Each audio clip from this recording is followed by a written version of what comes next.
नमस्कार दोस्तों, this is Deepak Chauhan.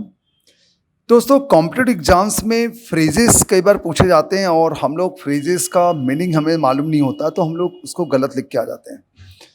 Phrases में जो लिखा रहता है और उसका जो मीनिंग होता है वो बिल्कुल अलग होता है, इसलिए फ्रेजेस को हमको याद करना पड़ता है। मैं तो कहूँगा उसको रटना पड़ता है। बहुत सी एग्ज़ाम्स में, चाहे वो SI हो, चाहे SSC हो, चाहे CGL हो, चाहे कोई भी एग्ज़ाम हो, बैंक एग्ज़ाम हो, बहुत सी एग्ज़ाम में फ्रेजेस पूछे जाते हैं। तो आज मैं आपके सामने कुछ ऐसे फ्रेजेस लेकर आया हूँ जिसका इंग्लिश स्पीकिंग में कैसे इस्तेमाल करना है, ये मैं आपको सारी बातें बताऊंगा। उसका हिंदी मीनिंग बताऊंगा और उसका सेंटेंस मेकिंग क्या रहेगा, ये मैं आपको सारी बातें बताऊंगा। तो आपसे गुजारिश करता हूँ कि मेरे वीडियो में आखिर तक बने रहें। वीडियो देखने के बाद बहुत से लोगों को शेयर करें और चैनल में नए हैं तो प्लीज़ सब्सक्राइब कर लीजिए, क्योंकि इस प्रकार के मैं बहुत सारे वीडियो में लाते रहता हूँ। तो चालू करते हैं। के बहाने ऑन प्रीटेक्स्ट ऑफ। अगर हमें कहना है शादी के बहाने, तो शादी के बहाने हो जाएगा ऑन प्रीटेक्स्ट ऑफ मैरिज। और ऑन प्रीटेक्स्ट ऑफ के बाद अगर कोई वर्ब आ रहा है तो हमको वर्ब में आईएनजी लगाना पड़ेगा। हमें कहना है जाने के बहाने ऑन प्रीटेक्स्ट ऑफ गोइंग, पढ़ाने के बहाने ऑन प्रीटेक्स्ट ऑफ टीचिंग। तो ऑन प्रीटेक्स्ट ऑफ यानी होता है के बहाने। और आज का जो टॉपिक है वो न केवल स्पोकन के लिए काम आएगा बल्कि आपके कॉम्पिटिटिव एग्जाम्स के लिए बहुत ज़रूरी होगा। इससे आपसे गुजारिश करूंगा कि वीडियो को बीच में बिल्कुल ना छोड़ें, वीडियो को आखिर तक देखें और बहुत सारों को शेयर करें। जैसे हमें पहला सेंटेंस कहना है, एक सेंटेंस कहना है, वह कॉलेज जाने के बहाने मुझसे मिलने आई। वह कॉलेज जाने के बहाने मुझसे मिलने आई, तो हम लोग कहेंगे she came to meet me. Past simple है, मुझसे मिलने आई, पास्ट सिंपल, आया, गया, खाया, ऐसा आता तो हम लोग उसको सेकंड फॉर्म मानते हैं। She came to meet me on pretext. She came to meet me on pretext of going to college. She came to meet me on pretext of going to college. Okay?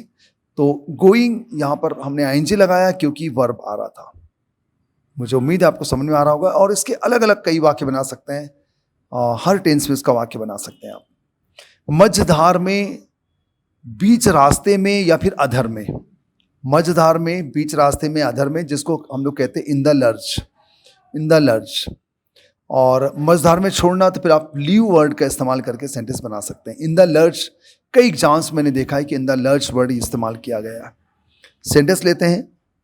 उसने इस्तीफा दे दिया और मुझे अधर में छोड़ दिया। उसने इस्तीफा दे दिया और मुझे अधर में छोड़ दिया, तो हम लोग कहेंगे ही रिजाइंड। आप ही लिखें, शी लिखें, कुछ भी लिख सकते हैं। She resigned and left me in the lurch. She resigned and left me in the lurch। ऐसे हम लोग इस्तेमाल करेंगे। आगे लेते हैं।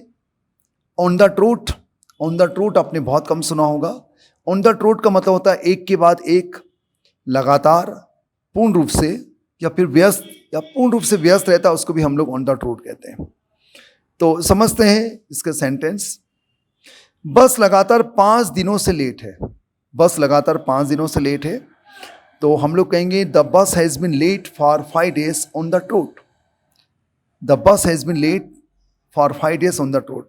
आप लोग कंटिन्यूअसली ना बोलते हुए, इन अ रो ना बोलते हुए, एट ऑन द ट्रोट का इस्तेमाल कर सकते हैं। एक नया वर्ड है, कई बार आ जाता है एग्जाम में या फिर कोई बोल लेता तो हम लोग समझ नहीं पाते कि ऑन द ट्रोट का मतलब क्या हो रहा है। तो लगातार on the trot. The bus has been late for 3 days on the trot. Okay, 5 days, 3 days जो भी हो, वो मैं पूरे दिन व्यस्त था। मैं पूरे दिन व्यस्त था। I was on the trot all day. I was on the trot all day.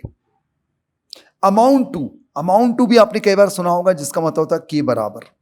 Equal to ना बोलते हुए हम लोग अमाउंट टू का इस्तेमाल करेंगे।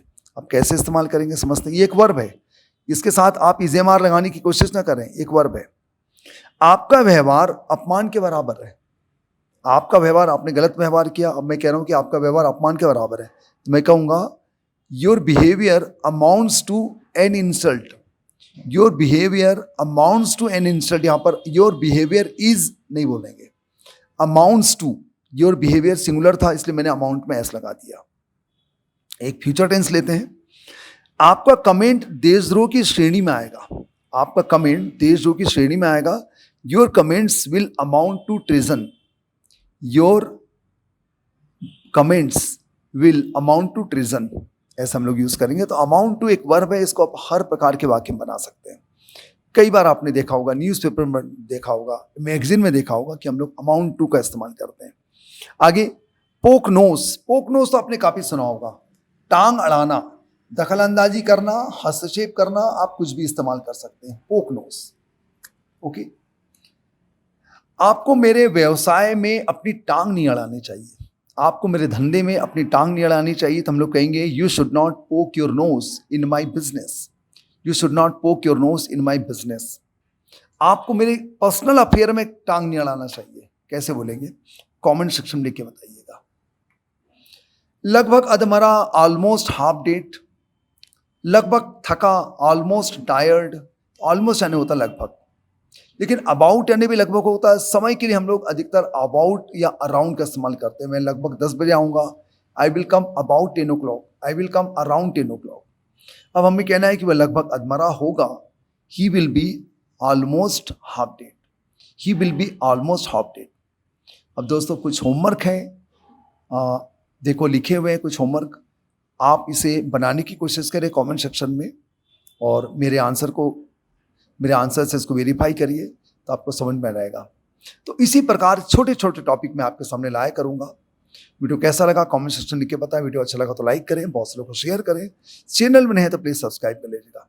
मिलते हैं बहुत जल्द इसी प्रकार के नई कोशिश के साथ, नए प्रयोगों के साथ। और आपको पता होगा कि मैं सैटरडे के दिन रेनबो इंग्लिश विद दीपक में ऑनलाइन आता हूँ 8:30 बजे, 8:30 से 9 के बीच में online rainbow English with Deepak. Please channel का नाम नोट कर लीजिए। धन्यवाद, थैंक यू वेरी मच।